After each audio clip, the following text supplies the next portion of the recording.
Here we have some interest problems. So let's look at 25 or 26. Doesn't really matter. I'll say I'll look at 26. It's probably a little more difficult. If Ben invests $4,000 at 4% interest per year, how much additional money must he invest at 5.5% annual interest to ensure that the interest he receives each year is 4.5% of the total amount invested? Okay. Here's the question. Right here. How much additional money must he invest at 5.5%? Okay. So I'm going to set that to be my variable. Let's make this one, and I could use M, but I think I'll just use Y. Could use I for investment, but I's look like L's, look like 1s sometimes. So Y equals amount invested at, see, 5.5%, 5.5%. And the other given, I know I invested 4,000 at 4%.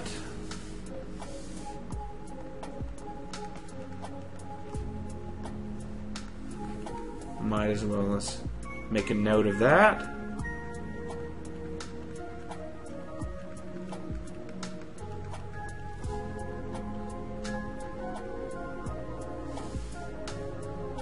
Alright. We are going to get an equation from this sentence. The interest he receives each year is 4.5% of the total amount invested. Well, the interest received is going to come in two parts, because I have two accounts here. Interest received is going to be the interest on the 5% account, 5.5% I should say, plus the interest on the 4% account. I mean, we should just think about that. I mean, he invested in two accounts. The interest he received is just going to be in two amounts. The interest he gets from one plus the interest he gets on the other. I'm not pulling any special formula for that. That's just a thought process. I mean, he has two accounts. That's where he's going to get his money from. Now, one thing you are going to have to pull from outside of this problem is how to calculate simple interest. You may have seen this formula before. You may not have. This is what it is. I equals PRT. That is principal. I believe it's with an AL at the end, which is the original amount invested times the interest rate as a decimal times the time in years. So interest equals the original amount times the interest rate as a decimal times the time in years that you're considering the interest over. So the interest up here, the interest on the 5.5% would be 0.05. I'll do it in order. Principal, which would be the Y, the amount invested, times the interest rate, which is 0.055 as a decimal, times annual interest.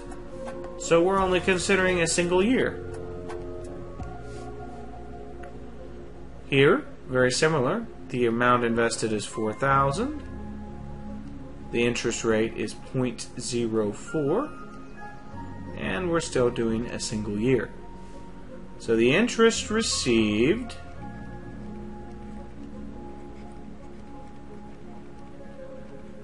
equals 0.055y plus 4,000 times 0.04, and that equals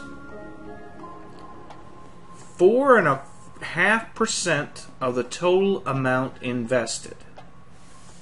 Well, 4.5% is 0.045, because it'd be 4.5%, just move the decimal over 2 places to the left. The total amount invested, well, he invested 4,000. He also invested Y. So the total amount invested would be 4,000, run out of room, plus Y. And now we have an equation, after a fair amount of work, but an equation in Y that we can solve. So I have 0.055Y plus 4,000 times 0.04, that would be, well, 4,000 times 4 would be 16,000, but I'd have to lose 2 zeros, so it would be 160.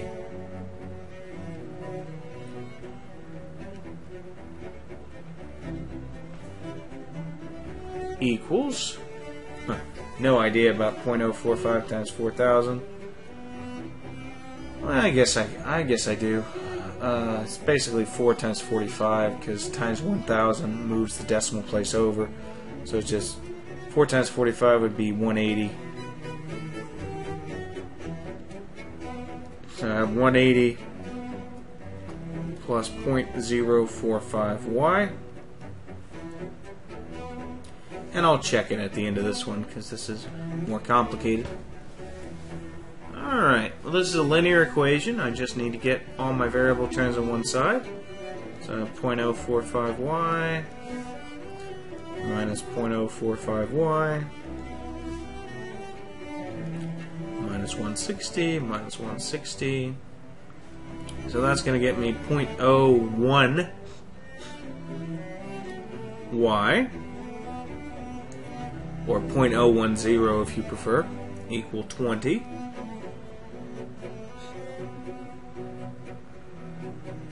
So divide that by 0.01, that'll move the decimal place over 2 positions. So I'll get 2,000. Y was the amount invested at 5.5%. So 2,000 invested at 5.5%. That's my answer. I am going to check it. So I'll bring up my TI-83 here. If this is going to be a solution, it has to satisfy this equation. So 0.055 times 2,000 plus 4,000 times 0.04. That's 270.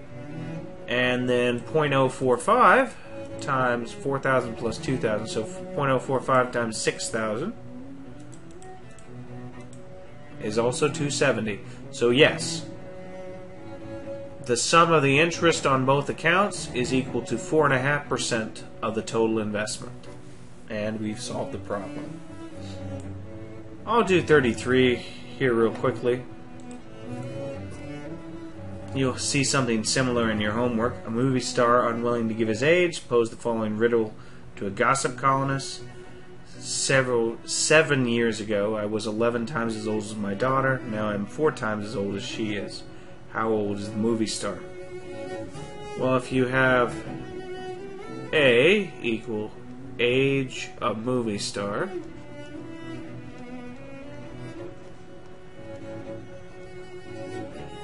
And I'm just going to say D for right now is the age of daughter. It's also unknown. We know 7 years ago, so A minus 7. So 7 years ago I was 11 times as old as my daughter. Well, his daughter was also 7 years younger, 7 years ago. And then he was 11 times as old as she was. So that's one equation, but I have two variables. We'll find out later from another section that you really need as many equations as you have variables if you want to get down to a single solution. Now, so with no adjustment, now his age is 4 times his daughter's. Well, I can actually use this to plug into this equation. I want to find the movie star's age, so I will get D in terms of A. D equals A over 4. And then I will just substitute it in. A minus 7 equals 11 times A over 4 minus 7.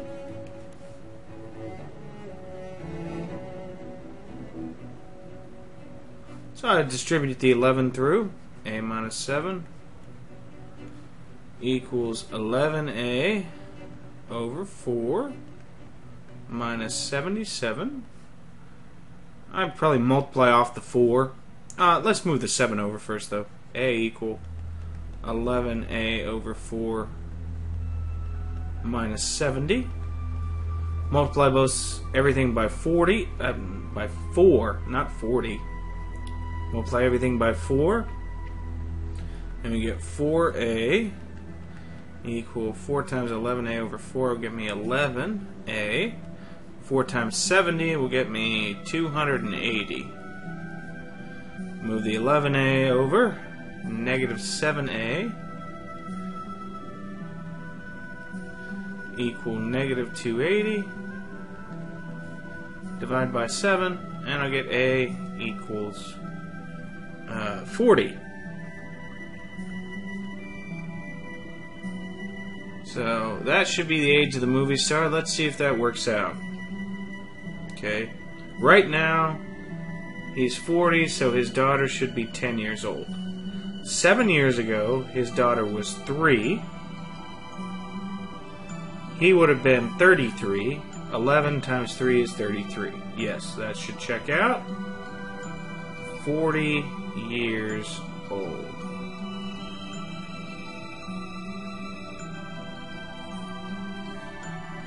Length of a shadow. A man is walking away from a lamppost with a light source 6 meters above the ground. The man is 2 meters tall. How long is the man's shadow when he is 10 meters from the lamppost? So we have 2 triangles here. I have trouble drawing the straight lines with this graphics pad, but you can still get the basic idea. I have 6, 2, this distance is 10, and then this distance is x. Alright, the idea here is that these are what is called similar triangles. Similar triangles are triangles that have the exact same shape, but are scaled up or scaled down. As you can see, this triangle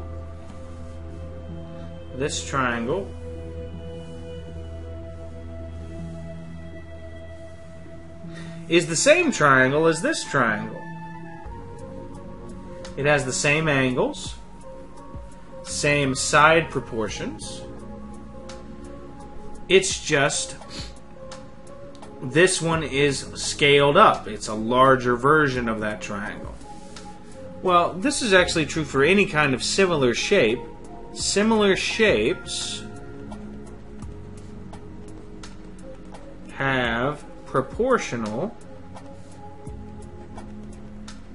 sides. So this is true for triangles, rectangles, hexagons, anything.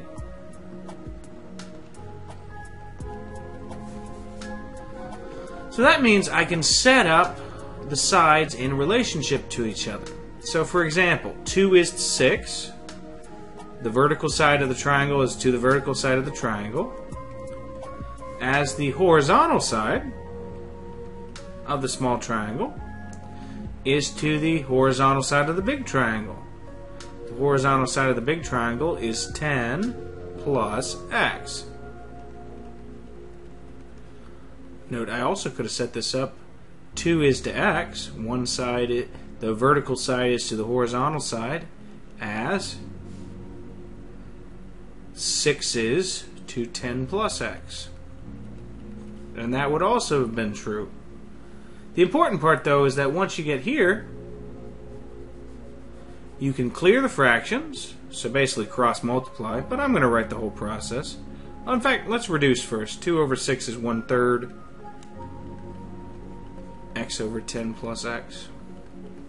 If you multiply both sides by the common denominator, 3 times 10 plus x, 3 times 10 plus x, it'll in effect cross multiply because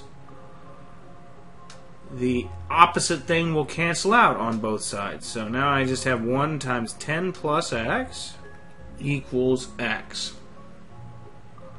Now you might ask, well, Professor Walcher, why didn't you do the variable assignment on this problem? Well, I didn't do the variable assignment because they'd already done it for me. They just set x to be the length of the shadow. So you have to think about that when you're doing your interpretation. But yes, x would be the length of the shadow. Oh, I screwed up. That should be 3 times x there. And then move the x over. 2x equal 10. So that means x is going to be 5 meters. And that's the length of shadow. Because that's what it is in the picture. That's also, I think, what you would do on 46 here. Because you'd have this triangle and then this triangle. Be similar triangles. The only thing is, for figuring out how tall is this tree, you'd also have to add in the 5 foot from the guy, because that's the bottom of the triangle. But we're going to look at mixture problems next.